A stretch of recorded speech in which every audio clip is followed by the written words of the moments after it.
Now that he's a Netflix producer, along with his 8-adult wife, Michelle, he's producing more racial division. The latest is called Leave the World Behind. It's a fictional thriller about the collapse of technology and what humans would do with no phones or computers. The movie follows a family on vacation at a rental house, and one night they're visited by a father and a daughter who show up seeking shelter. They say their phones no longer work and they need a place to stay. So immediately the white family, because they're evil, that's included in their DNA of course, is suspicious of the visitors because they're black.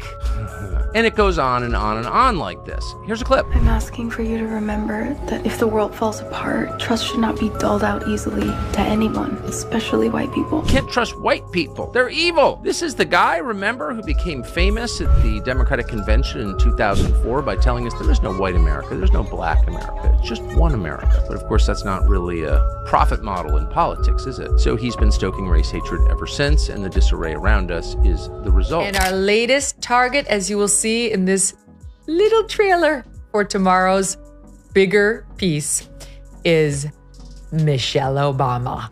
Watch. Oh, man. A former first lady with her own podcast. I'm Michelle Obama. People line up for my advice. No, not her. This former first lady. I'm Megyn O. People need to hear from me. Many people don't understand. Not much is covered in the White House. It's expensive to live in the White House. We made it through. We got out alive. But what happened to me? What happened to me? No one talks about it. No, When Megyn Kelly and Tucker Carlson set their sights on Barack Obama, it's not just a roast. It's a political demolition carried out with surgical precision. Forget the recycled talking points. This is raw, relentless, and razor sharp. They tear right through the polished image, exposing the empty theatrics behind the so-called teleprompter king. If you thought charm could disguise a legacy of failures, think again. His takedown is biting, hilarious, and brutally honest. Obama never saw it coming. Folks think we're divorced. Look, these are the kinds of things that I just miss, right? So I don't even know this stuff's going on. Right. And then somebody will mention it to me, and I'm all like, what are you talking about? People think that they're on the outs because they're not always in the same room together, Maureen. That's one of the most interesting moments in the 2008 campaign occurred when a man, like Obama himself, came from out of nowhere to recount his experiences with Barack Obama, the man. His name was Larry Sinclair, and he told an amazing story. He said that in 1999, he had encountered Barack Obama in Illinois, Barack Obama, and then used. It's genuinely adorable how Barack Obama still struts around like the world's breathlessly waiting for his next TED Talk on how to ruin a country with style. Somehow, this man convinced an entire generation that charisma could replace competence, and that pausing dramatically before a sentence magically made it profound. Spoiler alert, it didn't. It just gave everyone a moment to brace themselves for whatever looming disaster he was about to dress up as inspiration. The Cy Hirsch piece, here's the Cliff Notes. Obama colludes with Nancy Pelosi and Hakeem Jeffries and Schumer. Sunday morning calls Biden and says, you're done. Kamala's gonna 25th Amendment you, and you gotta step aside. And who places the call? Obama. Obama does. So Obama calls the sitting president and tells him, you're done. Then Megyn Kelly couldn't be more amused. She watches clips of Obama speaking and wonders if this is just a rerun of a comedy special no one asked for. She has questions like how a man could turn being aloof into some kind of public service. He once promised hope and change. We all got change, all right? The kind you dig out from under the couch cushions after your wallet's been drained by policy decisions that made affordable mean out of reach. So when he does, I was like, it's not funny. Wait a minute. What's going on here? And he's like, I'm teasing you, right? I was like, none of that. Because he likes to tease. Oh, my God, yeah. But when me, Malia, and Sasha, all of us are together, he doesn't stand a chance. We mercilessly go after him. I believe that. I have no doubt you do, because you do it publicly whenever you can. You. When was the last time you said anything kind about him? Like, it's a 99-to-1 ratio in your public comments. So that's their rule. She and her daughters can tease him mercilessly, and he is not allowed to say anything. And Tucker Carlson is having the time of his life mocking it all. To him, Obama's presidency felt like watching a TEDx motivational speaker. Accidentally handed the nuclear codes, charming the world with apologies while acting like he was fixing everyone else's mess. Tucker insists Obama's legacy is just a glossy scrapbook of soaring speeches, politely masking economic stagnation, foreign policy disasters, and the odd drone strike autographed with a Nobel Peace Prize. Did you see the video of Biden at the debate in 2007 announcing that Barack Obama had an AIDS test? I know Barack got tested for AIDS. Oh, Remind me. The funniest video ever. Biden said, well, I think, AIDS is a real problem in the African-American community. And the community's engaged in denial. And I think we should all get AIDS tests. I mean, Barack Obama had an AIDS test. I know Barack got tested for AIDS. There's a cutaway of Obama being like, I hate you. It's an important thing. Then Biden's like, which is totally good. And I think he's negative, but I mean, all men should get an AIDS test. There's no shame in being tested for AIDS. Obama is so mad. Megyn points out the irony of a man preaching unity while embodying the founding father of passive-aggressive elitism. She can't help but roll her eyes every time he steps on stage, looking like he just got back from a semester abroad in smugness. He talks endlessly about bipartisanship, yet deep down thinks compromise means everyone else quietly falling in line. His speeches still sound like grand sermons, but the church shut down and the congregation left long ago. She's on the record. They can pretend all they want that it's just tabloid fodder that has led people to think they're on the outs. That oh yes, he appeared without her, here or there, and people, no. Okay, first of all, she didn't go to the Trump inauguration. She didn't go to the Jimmy Carter funeral. He's been spotted out at basketball games and out to dinner with their daughters repeatedly without her. You'd be hard-pressed to find a recent picture of the two of them together. Tucker can't help but laugh at the idea that Obama was ever hailed as a transformative leader. Transformative in what way exactly? He turned Middle East policy into a punchline, transformed healthcare into a bureaucratic Rubik's Cube, and turned race relations into a Hollywood sequel that got worse reviews than the original. The only real change was the government's waistline and the number of people pretending they understood what quantitative easing meant. Tucker imagines a Netflix original series where Obama interviews himself and still interrupts. He chuckles at how Obama managed to weaponize calmness every time the nation needed clarity. He showed up with abstract metaphors and sentences that circled back like a dog chasing its tail. When leadership was needed, we got poetry. When action was required, we got vibes. Tucker swears Obama once addressed a financial crisis by comparing it to a jazz solo. No rhythm, no plan, just vibes. This 16-page document, and they say, Mr. President-elect, wait till you see the cool things we're doing all around the world. And they've sucked him in. They made him one of the guys. And then we get the feedback at the CIA. Oh, the president loved this. The president had a follow-up question on that. Oh, the president said, oh my God, when he read this. Well, it almost sounds like you're psychologically profiling the president. Oh, I think that's exactly what they do. And so they use the tools that they have employed for decades to subvert foreign governments, to subvert their own government. Megyn remembers how Obama loved to preach about transparency while behaving like a magician who conveniently forgot to reveal the trick. Everything he did was cloaked in $10 words in a fog of faux intellectualism that made the obvious sound profound.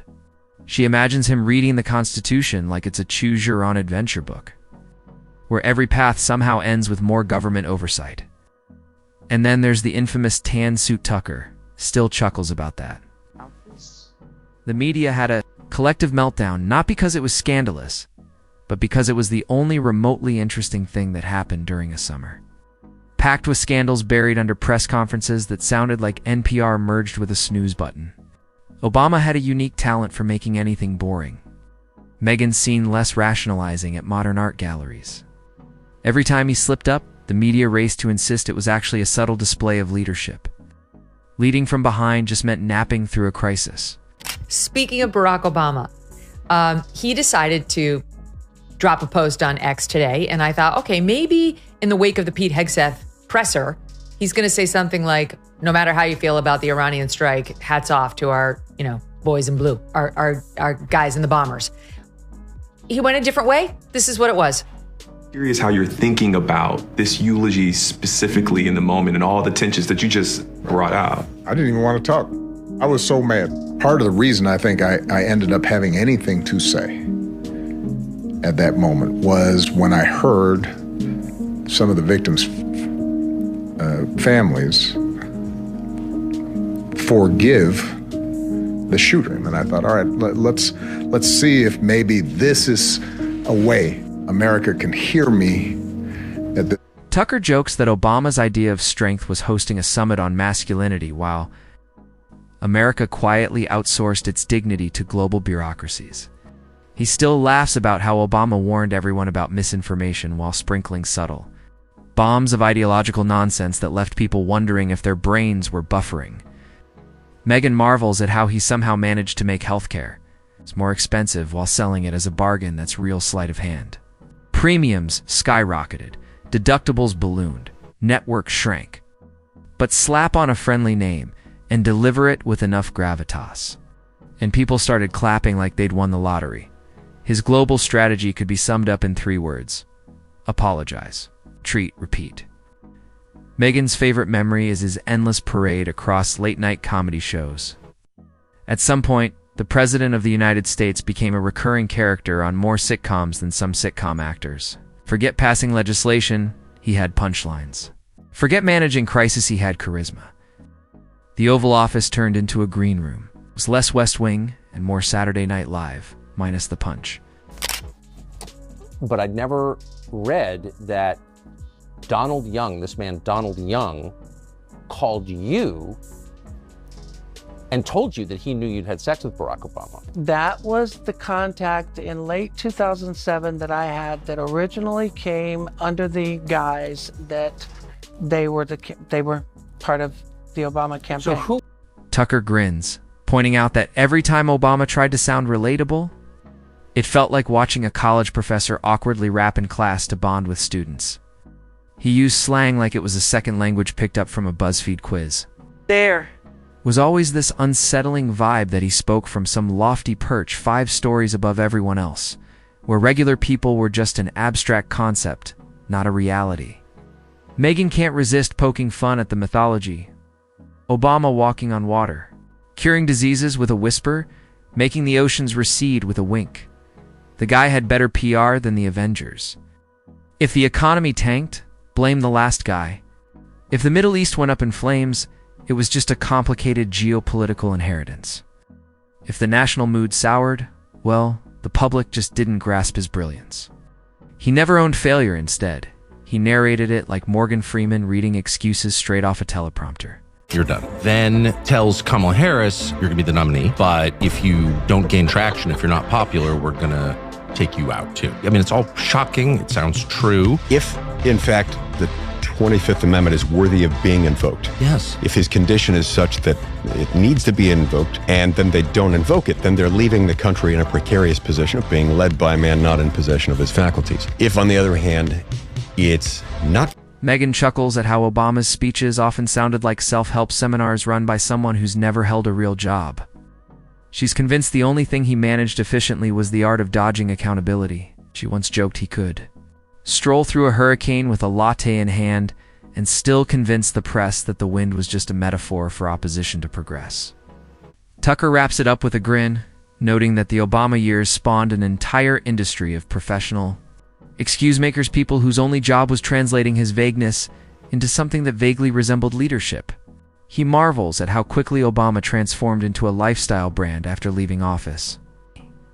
He's less an ex-president now and more of a podcast philosopher, with a Netflix deal part influencer, part motivational poster. He left the Oval Office and immediately entered the Influencer Olympics, complete with branded content. Carefully staged vacation photos, the vibe of someone who just discovered Instagram filters and insists on using all of them at once. But when me, Malia, and Sasha all of us are together, he doesn't stand a chance. We mercilessly go after him. I believe that. I have no doubt you do, because you do it publicly whenever you can. When was the last time you said anything kind about him? I mean, like, it's a 99-to-1 ratio in your public comments. So that's their rule. She and her daughters can tease him mercilessly, and he is not allowed to say anything about becoming over there. Megyn finishes with a smirk, saying that if Obama really wanted to help America, he'd just stop talking for 5 minutes. Let the country detox from the aroma of polished mediocrity for once. Maybe give everyone a break from the endless echo of self-congratulation bouncing off expensive speakers at leadership. Summits packed with people who think owning a Prius counts as a personality trait.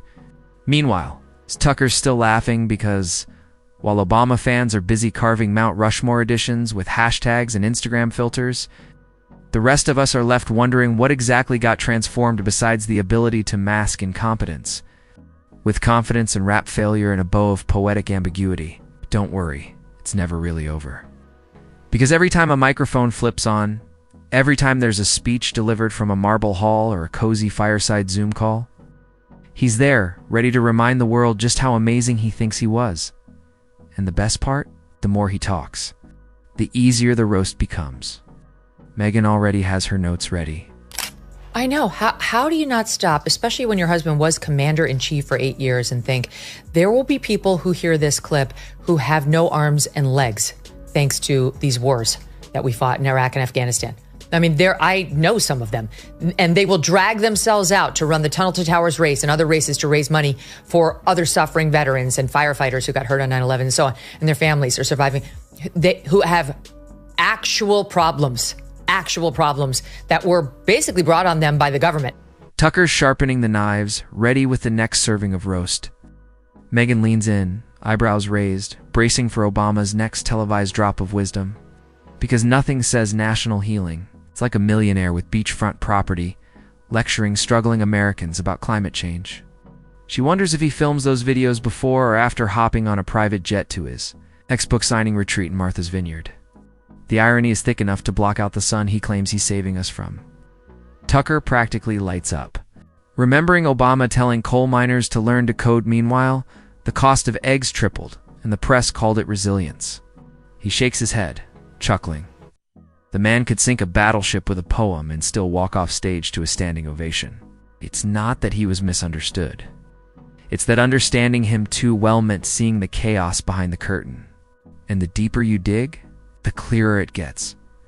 Obama was never the wizard, just the guy frantically pulling levers, hoping no one noticed the sparks flying everywhere.